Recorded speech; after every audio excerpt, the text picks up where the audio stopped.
भारत के यशस्वी प्रधानमंत्री और विश्व के सबसे लोकप्रिय नेता, जनजातीय मोर्चा के इस मंच पर हम सबको मार्गदर्शन देने के लिए यहाँ पर उपस्थित यशस्वी प्रधानमंत्री आदरणीय नरेंद्र भाई मोदी जी, राज्य के मुख्यमंत्री आदरणीय मोहन यादव जी, डॉक्टर मोहन यादव जी, प्रदेश अध्यक्ष भारतीय जनता पार्टी मध्य प्रदेश माननीय बीडी शर्मा जी, पूर्व मुख्यमंत्री आदरणीय शिवराज चौहान जी, हमारे राष्ट्रीय जनजाति मोर्चा के राष्ट्रीय अध्यक्ष आदरणीय भाई समीर उरांव जी, हमारे वरिष्ठ भारत सरकार में राज्य मंत्री फग्गन सिंह कुलस्ते जी, हमारे राज्य मंत्री आदरणीय बहन भारती प्रवीण पवार जी, यहाँ पर मध्य प्रदेश शासन के सभी माननीय मंत्रीगण, हमारे सभी जनजातीय सांसदगण और यहाँ भारी संख्या में जनजाति महाकुंभ के रूप में उपस्थित झाबुआ में गुजरात, मध्य प्रदेश, राजस्थान जैसे विभिन्न गांवों से आए हुए हमारे माताएं, बहनें, भाइयों, बुजुर्गों और हमारे जनजाति संत जो यहाँ मंच पर उपस्थित है, आप सबको हार्दिक अभिनंदन। झारखंड के धरती से, भगवान बिरसा मुंडा के पुण्य भूमि से आप सबको जोहार।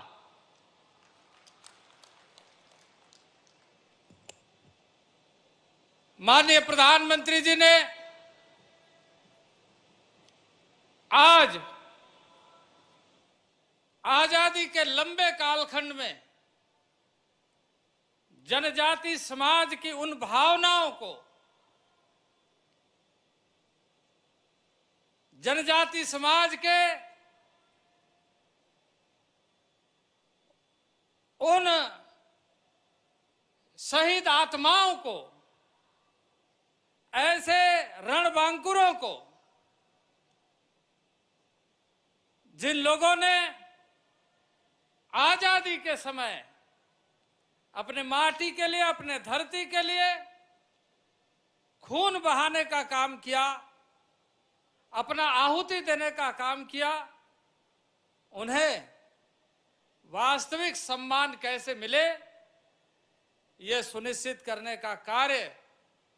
न केवल किसी एक प्रदेश में बल्कि संपूर्ण भारत में,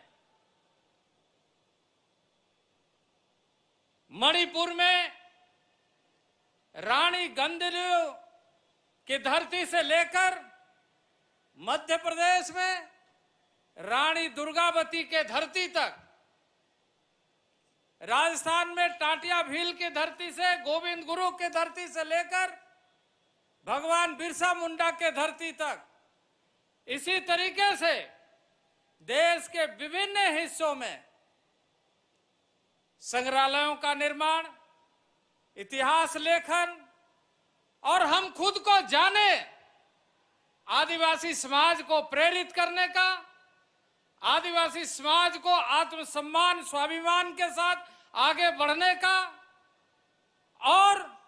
विकास के मुख्य धारा में जुड़ते हुए उन रणबांकुरों को श्रद्धांजलि अर्पित करते हुए नए भारत निर्माण करने का संकल्प में किस तरीके से जनजातीय समुदाय का योगदान बढ़े और नए भारत गढ़ने का कार्य हो, इस दिशा में कार्य प्रारंभ करने का काम आजादी के लंबे कालखंड में माननीय प्रधानमंत्री नरेंद्र भाई मोदी के नेतृत्व में प्रारंभ हुआ। आज उसी जनभागीदारी को सुनिश्चित करते हुए जहां अरुणाचल से जनजातीय समाज के किरण रिजिजू जैसे हिमालय के छोर पर रहने वाले ऐसे सांसद भारत सरकार में जनजाति समाज से मंत्री है, तो वहीं सर्बानंद सोनोवाल जैसे जनजाति समाज के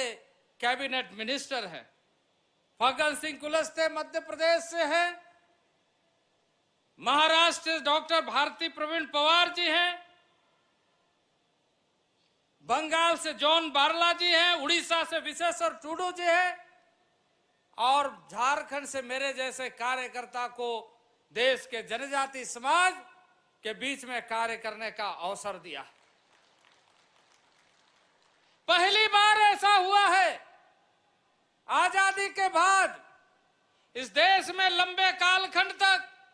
कांग्रेस ने शासन किया, लेकिन कांग्रेस ने ना जनजाति समाज को समझने का काम किया, न जनजाति समाज के वैसे रणबांकुरों को स्मरण करने का काम किया, ना ही उन्हें सम्मान देने का काम किया। आज हम गर्व से कह सकते हैं कि मणिपुर से लेकर के अरुणाचल से लेकर मध्य प्रदेश से लेकर गुजरात से लेकर बंगाल उड़ीसा से लेकर सारे जगहों में हमारे रणबांकुरों के इतिहास को देश और दुनिया जाने, इसके लिए संग्रहालयों का निर्माण हो रहा है। अधिकतर जगहों में संग्रहालय का निर्माण कार्य पूरा हो चुका है। कोई भी समाज अपने स्वाभिमान के साथ जीता है, अपने सम्मान के साथ जीता है। उस सम्मान को दबाकर कांग्रेस ने इस देश में शासन करने का काम किया। आज आपको एक ताजा उदाहरण बताना चाहता हूं कि ताजा उदाहरण यह है कि अभी कुछ दिन पहले कांग्रेस के एक नेता भारत जोड़ो यात्रा के माध्यम से भगवान बिरसा मुंडा के धरती पर जाते हैं। अपने राजनीतिक महत्वाकांक्षा को लेकर वो यात्रा में भगवान बिरसा मुंडा के धरती पर जाते हैं। एक तरफ देश का वो लाल, देश का वो पुत्र नरेंद्र भाई मोदी भगवान बिरसा मुंडा के धरती पर, उनके जन्मभूमि पर जाकर माटी को तिलक लगाकर संकल्प लेते हैं कि जनजाति समाज और देश का संपूर्ण विकास, विकसित भारत कैसे बनेगा। और दूसरे तरफ ये भारत जोड़ो यात्रा के नाम से वहां जाकर, उस धरती पर जाकर भगवान बिरसा मुंडा के जन्मभूमि पर जाने का वो कार्य नहीं करते। वो सिर्फ अपने राजनीतिक महत्वाकांक्षा के साथ खूंटी के धरती पर लोगों को, जनजाति समाज को कैसे भड़काया जाए, वो नीति अपनाने का, जो भारतीय जनता पार्टी ने हमेशा जनजातीय समाज की चिंता की है, जनजातियों के भविष्य की चिंता की है,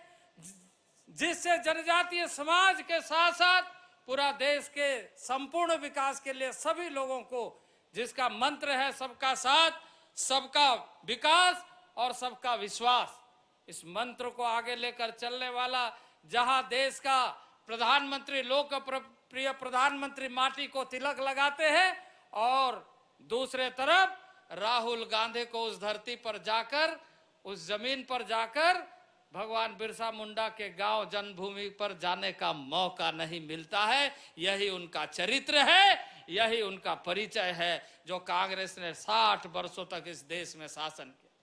जहां भारतीय जनता पार्टी के नेतृत्व में, आदरणीय नरेंद्र भाई मोदी के नेतृत्व में जनजाति समाज का मान सम्मान आगे बढ़े, वहीं उसके साथ साथ संपूर्ण विकास के लिए शिक्षा में एकलव्य मॉडल रेसिडेंशियल स्कूल के माध्यम से तमाम मंडल स्तर तक अच्छी शिक्षा, गुणवत्ता आधारित शिक्षा कैसे मिले, यह सुनिश्चित करने का कार्य किया जा रहा है। और अब आने वाले कुछ दिनों में ही अभी 410 से अधिक स्कूल प्रारंभ हो गया है, लेकिन इसके बाद 640 स्कूल पूरे देश में एकलव्य मॉडल रेसिडेंशियल स्कूल प्रारंभ हो रहा है। इसी तरीके से 33 लाख से अधिक बच्चों को छात्रवृत्ति दिया जा रहा है। 10,000 से अधिक बच्चों को इंजीनियरिंग में, आईआईटी में, एनआईटी में, आईआईएम में स्कॉलरशिप के माध्यम से उसका शिक्षा, उच्च शिक्षा सुनिश्चित किया जा रहा है। इसके साथ साथ ही आप साक्षी हैं, मध्य प्रदेश की धरती पर देश के प्रधानमंत्री जी ने चिंता की देश के समस्त ऐसे क्षेत्रों में रहने वाले जनजाति समाज के जो स्वास्थ्य की असुविधा है, सिकल सेल एनीमिया के लिए इसी शहडोल की धरती से पूरे देश के आदिवासी समाज को स्वस्थ समाज, सिकल सेल की बीमारी से यह झारखंड से प्रारंभ होकर, उड़ीसा से प्रारंभ होकर गुजरात के धरती तक, मध्य प्रदेश, छत्तीसगढ़, तमाम क्षेत्रों में जो सिकल्स की समस्या है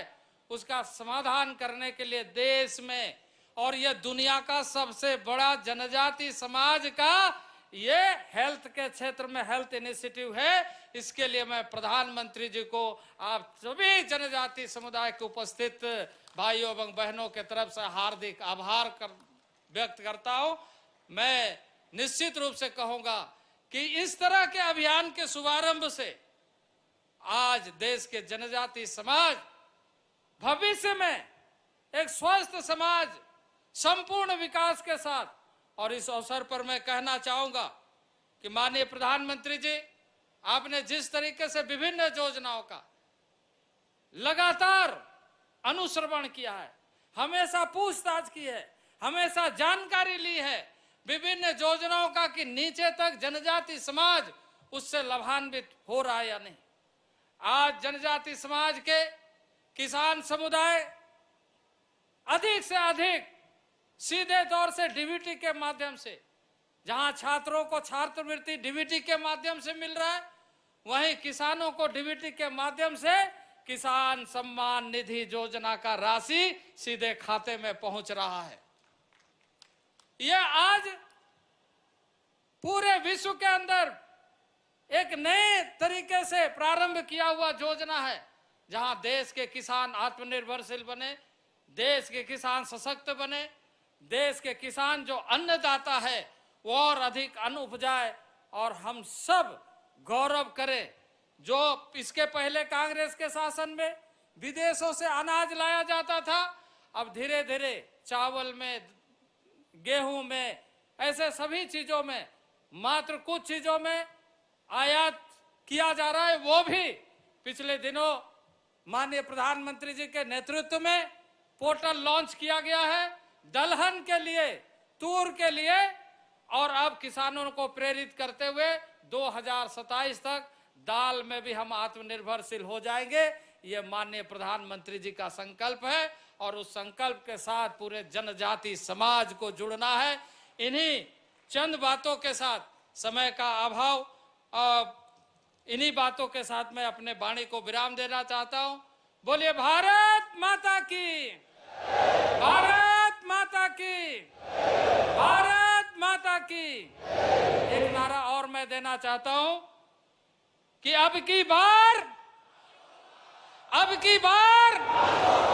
अब की बार